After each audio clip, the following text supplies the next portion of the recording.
Hello everyone, welcome back to my YouTube channel Competitor Special. Previous class रे आमे start करथिले Indian polity रो series रो हमर preamble of the constitution जोटा chapter 5 M Laxmikant कर आमे पढिथिले। आज आमे प्रिएम्बल रो गोटे 2020 रो क्वेश्चंस आसीतला यूपीएससी क्वेश्चंस जोटा कि प्रिएम्बल ऊपर आधार थिला ताको आमे डिस्कशन करबा। कोन सेटा ना प्रिएम्बल कोन कॉन्स्टिट्यूशन रो गोटे पार्ट की कॉन्स्टिट्यूशन रे ताको इंक्लूड करा जिवो की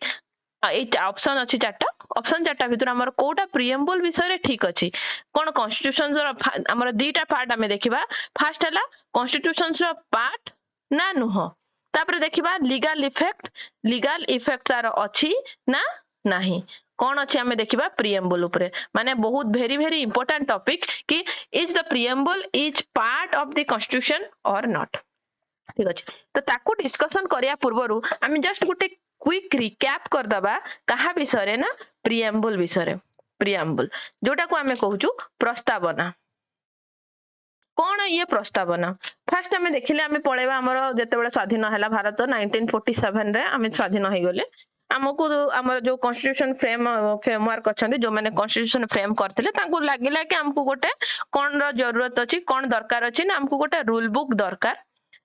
दरकार और सेति पे हमको कोन तयारी करिया को पड़िबो ना हमको गोटे कॉन्स्टिट्यूशन तयारी करिया को पड़िबो। ठीक अछि ताले एटा हला कथा हला केबेरो ना 13 डिसेंबर 1946 डेट ता मने रखिबे 13 डिसेंबर 1946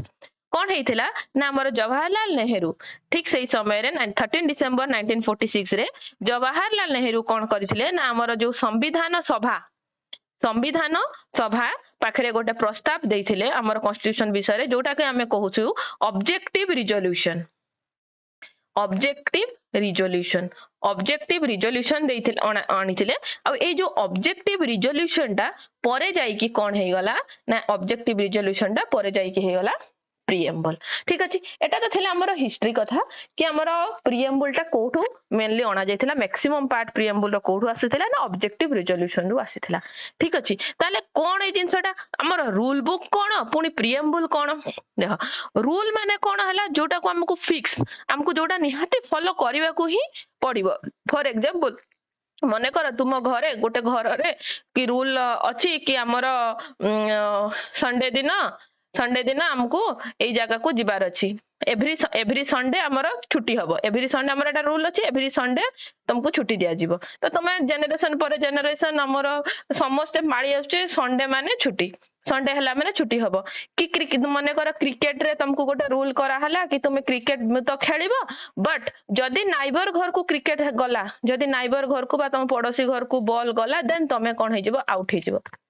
ठीक अछि तो ए जो रूल बना हला तो तुमे कोन करबो ना नाइबर घर को गले आमे आउट हे जिबा तो आमे ना एमिति खेलिबा कि नाइबर घर को बॉल जीवन नाही किंतु ए जो रूल ता थियरी करा हला या पछरे कोन थिबो निहाती गुटे उद्देश्य थिबो कोन जेमति नाइबर घर को बॉल गले आउट कहे गला या पछरे काहे केटा करा गला ना जदी नाइबर घर को बॉल गला हेई पारे से माने एंग्री हे जिवे हेई पारे से माने रागी गले हेई पारे से माने बॉल देबेनी कि किछि भी गोटे कारण हेई पारे तो ए जो उद्देश्य को रखी की रूल ता बना हला ए जो उद्देश्यटा करा हला कि काहे कि हमें रूलटा बनेबा ए जो उद्देश्य बा हमें कहि परिबा विजन ए उद्देश्यटा ही होछि हमर प्रिएम्बल बा प्रस्तावना। ठीक अछि उद्देश्यटा हला प्रिएम्बल आ उद्देश्यटा को आखिरे रखी कि हमें तयारी करिछु रूल। अच्छा तापर हम मन रे क्वेश्चन आसीबो कोन सबु बुक रो प्रिएम्बल थाए काहे ना सबु बुक एटा सिना कॉन्स्टिट्यूशन टा भी हमर गोटे बुक हमें जे कोनोसी बुक पढुछु एनी बुक पढुछु से बुक पढिबार भी त हमर गोटे उद्देश्य थाए आमे आज पढुछु पॉलिटी हमर गोटे उद्देश्य अछि कि हमें एटा बुझिबे कि हमें एई एग्जाम टा दबा हमर गोटे उद्देश्य अछि। ठीक अछि कोन सबु बुक रो थाए कि प्रस्तावना यस सबु बुक रे थाए तमे देखिथिबो बुक रे लेखा थाए प्रीफेस ए प्रीफेस टा कोन ना से बुक विषय रे लेखा हिथिबो कि से बुक टा काहे कि लेखा हिची से बुक पढिले हमें को कोन लाभ हबो से बुक रे हमें कोन जानि परिबा माने जो आत्माटा अछि प्रीफेस रे ही अछि से बुक रो तो सेटा होछि हमर प्रिएम्बल माने हमें कहि परिबा कि ये होछि गोटे ब्लूप्रिंट हम कॉन्स्टिट्यूशन रो ब्लूप्रिंट। ठीक अछि ये तो हला हमर प्रिएम्बल। ठीक अछि प्रिएम्बल आसिला कोठू मैक्सिमम पार्ट आसिला ऑब्जेक्टिव रिजोल्यूशंस रु आ हम तापरे आकू आखि आगरे रखी कि ऑब्जेक्टिव रिजोल्यूशन हमर उद्देश्य जेमति फुलफिल हबो ताकू रखी कि गोटे रूल बहुत सारा रूल बने दिया गला और रूल को गोटे बुक रे रखी दिया गला जोटा को हमें कहलु हमर कॉन्स्टिट्यूशन माने हमें कहि परिबा कि जेतेबेले ओरिजिनल कॉन्स्टिट्यूशन तयारी हला ओरिजिनली प्रिएम्बल ओनली गोटे उद्देश्य है कि ही थिला किंतु ताको रूल बुक रे ऐड करा जाई नथिला माने आमे कहि परिबा originally preamble was originally preamble was not a part of constitution not a part of constitution ठीक constitution ना पार्ट नथिला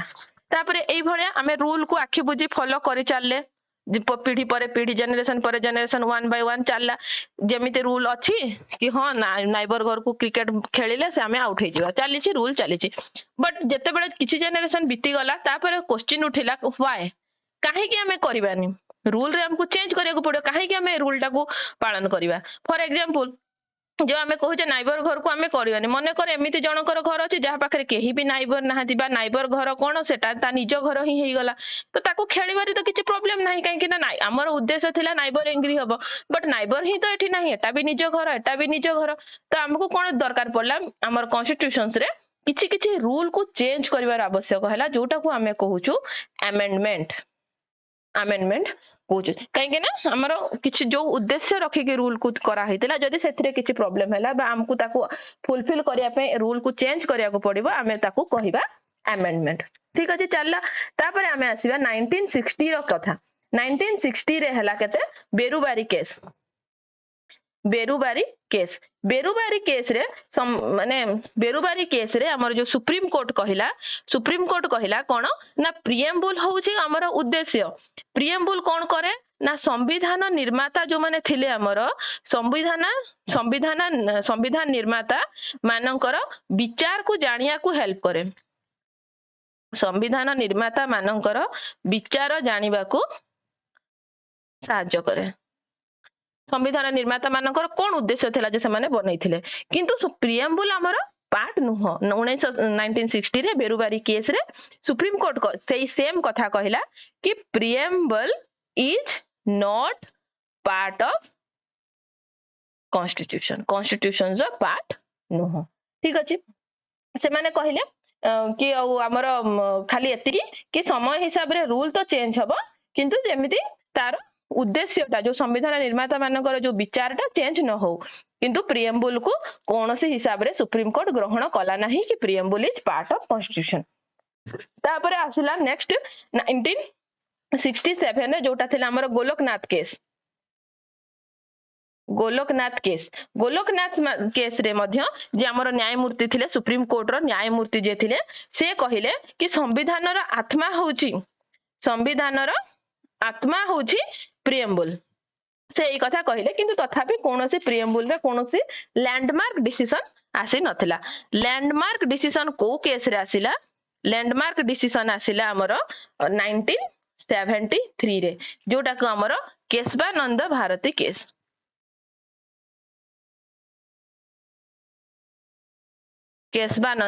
केस सेही केस सुप्रीम कोर्ट को लागिला से समय रे सुप्रीम कोर्ट को लागिला कि ना प्रिएम्बल को आमे जदी प्रिएम्बल को इंक्लूड करूनु देन हमर उद्देश्यटा कोन थिला संविधान कर्ता मानकर उद्देश्य कोन थिला एबे नेक्स्ट फ्यूचर रे आमे को जणा पड़िबो नाही तो ठीक सेही समय रे 1973 रे हमर सुप्रीम कोर्ट लैंडमार्क डिसीजन के देले कोन ना yes it is part of constitution ता माने सेही दिनठू अप टू 1973 पर्यंत हमर पार्ट नथिला किंतु 73 परे हमर प्रिएम्बलटा पार्ट ऑफ कॉन्स्टिट्यूशन हे गला ताहले हमें जदी हम क्वेश्चन को देखिबा not a part of constitution ये कैंसिल हे जिवो आ बंचिला एटा भी हे परियो part of constitution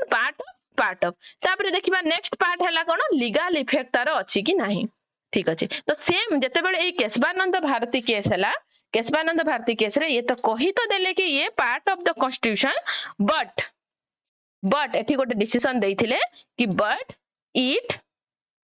can not be enforceable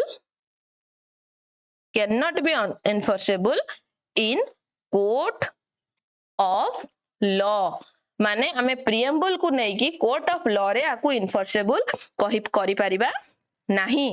ठीक अच्छे सुप्रीम कोर्ट पुणी कहले कहीं ना प्रिएम्बुल होची कॉन्स्टिट्यूशन मेकर मानकर विजन को रिफ्लेक्ट करूची हमर प्रिएम्बुल कौन करूची ना प्रिएम्बुल कौन करूची कॉन्स्टिट्यूशन मेकर्स मानकर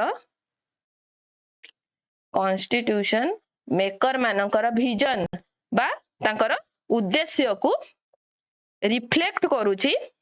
ता माने आमे कौन करिबा प्रिएम्बुल माने आम कॉन्स्टिट्यूशन जे कोनसी के रूल को जदि आमे चेंज करिया पे चाहूचु जे कोनसी वेरी वेरी इंपोर्टेंट मन दे सुनो जे कोनसी रूल को जदि आमे चेंज करिया पे चाहूचु ताहाले आमे आकु कोन करिबा हमर प्रिएम्बुल को आमे फॉलो करिबा कि हमर विजन जेमति नष्ट न होय हमर उद्देश्य जेमति नष्ट न होय माने आमे रूल को चेंज करिबा पई आमे प्रिएम्बुल को फॉलो करि परिबा बट इंडिविजुअली प्रिएम्बुल को जुडिशिएबल करि परिबा नहीं माने आमे कहि परिबा एठी कि preamble helps in interpretation of the constitution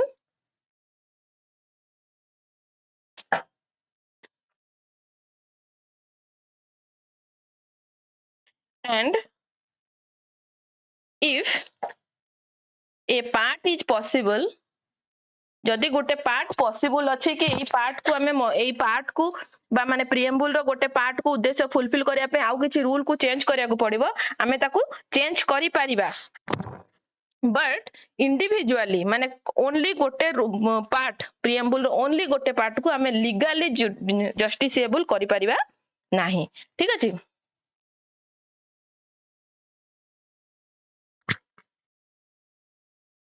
माने जदि हमको केबे सिचुएशन एमती आसे कि हमर कॉन्स्टिट्यूशन कोनोसी पार्ट रो जहार इंटरप्रिटेशन हेई पारुनी कोनोसी गोटे पार्ट अछि जहार इंटरप्रिटेशन हेई पारुनी ताकू इंटरप्रेट करिवा पई हमें होल प्रिएम्बुल को यूज करि पारिया बा होल कॉन्स्टिट्यूशन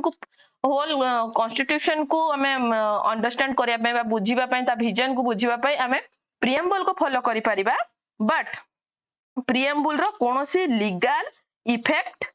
नाही माने इंडिविजुअली किछि सेमिते नाही ता माने हमर ऑप्शन कोटा हबो नो लीगल इफेक्ट हबनी हैज नो लीगल इफेक्ट एटा तो कैंसिल हेई सारिछि सेम लीगल इफेक्ट तो नाही कॉन्स्टिट्यूशन रो जेमिति अदर पार्ट्स रो नाही ताले हमें कोन कहिबा कि नो लीगल इफेक्ट टोटल ता तो हबनी सेमिति ताले हबो has no legal effect independently of other parts independently तारो लीगल इफेक्ट नाही इंडिपेंडेंटली माने कोन स्वाधीन भाबरे तारो नाही ताकू हमें एज ए होल नबा इंडिपेंडेंट नाही माने एज ए होल नबा एज ए होल माने हमर कोन हमर पूरा उद्देश्यटा को नबा हमर पूरा उद्देश्य कोन थिला हमर कॉन्स्टिट्यूशन बनैबारे होल उद्देश्य कोन थिला सेही उद्देश्य को फुलफिल करिया पे हमें प्रिएम्बुल को जस्ट रेफर करिया प्रिएम्बुल इज आत्मा तार जो विजन तार उद्देश्य तो हमें प्रिएम्बुल को खाली रेफर करिवा कि हमको हमर कॉन्स्टिट्यूशन रूल को बुझिबारे तार विजन को बुझिबारे तार हेल्प दरकार बट हमें ताको इंडिपेंडेंटली अदर पार्ट्स ऊपर लीगल इफेक्ट करि परिबा नहीं ता सेति पे ऑप्शन हबो option 4 that is it is a part of constitution but has no legal effect independently of other parts अन्य पार्ट रे तार कोनोसी स्वाधीन भाबरे तार लीगल इफेक्ट नाही कि उद्देश्य रे एटा लेखा हिची माने हमें ताको नै कि कोर्ट पळेबा हमें ताको कोर्ट रे एनफोर्सेबल करि परिबा नाही प्रिएम्बुल को हला तो सेति पे हमर हला independently of other parts ठीक अछि नेक्स्ट क्लास हमें प्रिएम्बुल प्रो पार्ट 2 कंटिन्यू करिबा ठीक अछि जदि एति की बुझी हला then like comment and share and subscribe keep watching thank you